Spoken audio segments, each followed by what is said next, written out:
Hello, what's up guys mga kamaster, for today's video sa aking channel. Ayan po, may tanggap na naman tayo na Y11 mga kamaster. Pina-check na daw to sa iba, ay dinala po yan sa akin, ay wala nang likod, wala nang back cover, ay binaklas na daw. Ang sabi daw ay motherboard na daw mga kamaster, ay nakagamit lang daw yan ng dati nung may-ari kapag naka-charge mga kamaster. Ngayon ay wala na, bigla na daw hindi na gumana. Check natin yung pinaka battery fuse mga kamaster. Alam ko dun lang to nangyayari sa mga Y11 o ano, sa mga battery fuse lang to. Wow. Ayan, check natin, tanggalin yung battery. First time pa itong nabaklas yung battery mga kamaster. Magpa first step muna tayo sa battery fuse mga kamaster, kasi kumikidlat siya pag sinacharge tas mawawala. Check natin yung board kung grounded. Okay, Yes! walang short yung board. Confirm sa pwedeng sa battery to, sa battery fuse mga kamaster. Kaya try muna natin gawin yung pinaka battery fuse. Let's go. Yan mga kamaster, first time pa nabuksan yung pinaka board ng battery. Check natin yung fuse. Lagyan natin ng jumper wire, kahit hindi na tayo magpalit ng battery fuse, automatic na yan mga kamaster. Yan, press na press pa, first time pa siya nabuksan. Check natin jumper yung battery fuse kung magpapago yung cellphone. Yan po yung fuse sa dulo.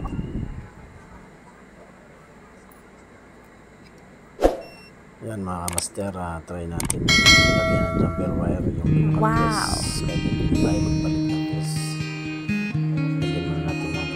para mas makapit yung pinaka-jumper wire. Yung po yung pinaka-unang basic technique natin sa mga battery fuse mga kamaster. Yan, lagyan natin na ng jumper wire. Ayan po, dudublihin natin yung jumper wire para medyo makapal, hindi siya basta-basta maputol mga kamaster. Yan.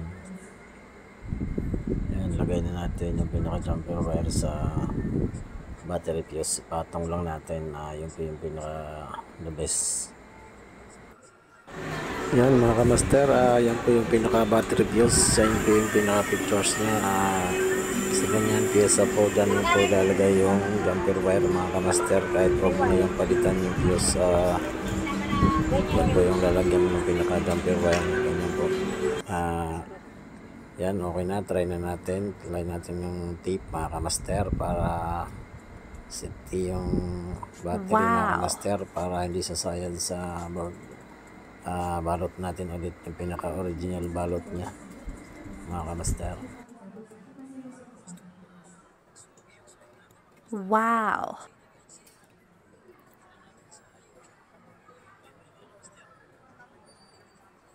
Yan mga kamaster, nabalik na natin sa dati yung battery.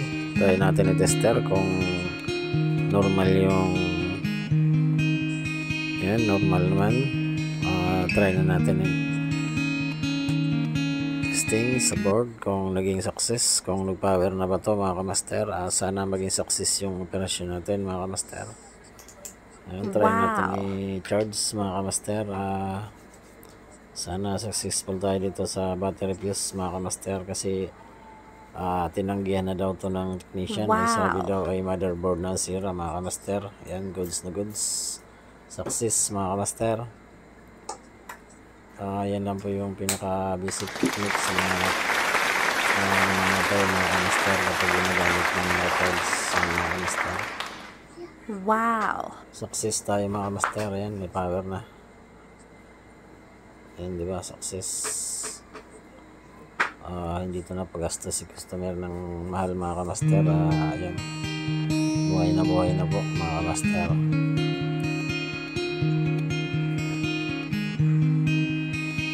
Ayan, success mga kamaster.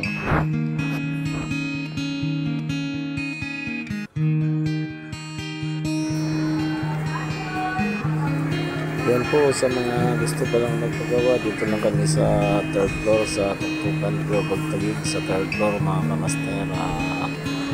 So okay, dito lang kami sa 3rd floor.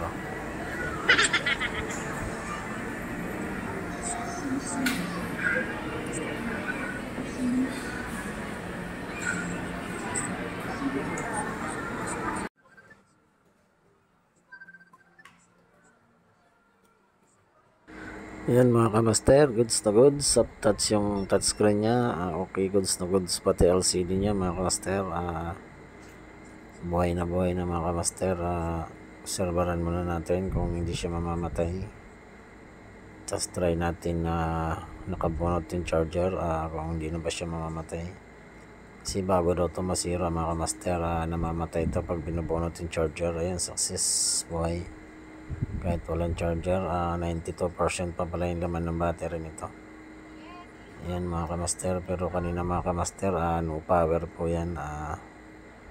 Ang sabi daw ng ibang technician ay motherboard na daw po mga kamaster, kaya sinubukan ko munang gawin sa battery. Ayan po, sa battery fuse lang pala mga kamaster. Success. Ayan, goods na goods. Okay siya sa YouTube. Ibig sabihin malakas na yung supply ng battery. Ayan lang po mga kamaster. Ayan, success na tayo. Wow. Success mga kamaster.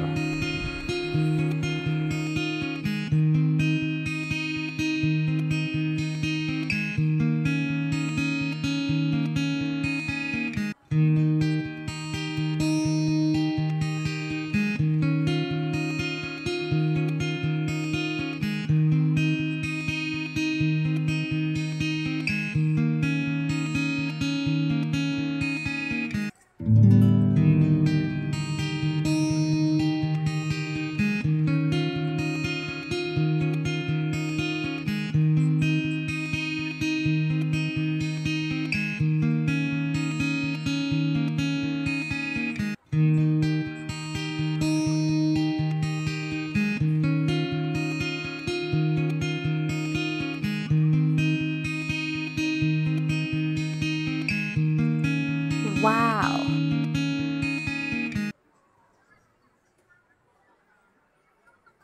Okay mga kamaster, goods na. See you unique video tutorial tayo mga kamaster.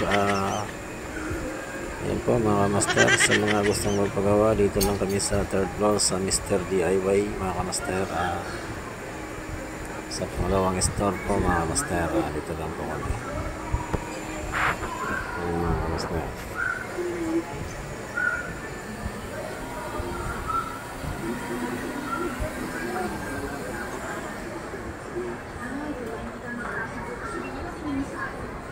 Thank you.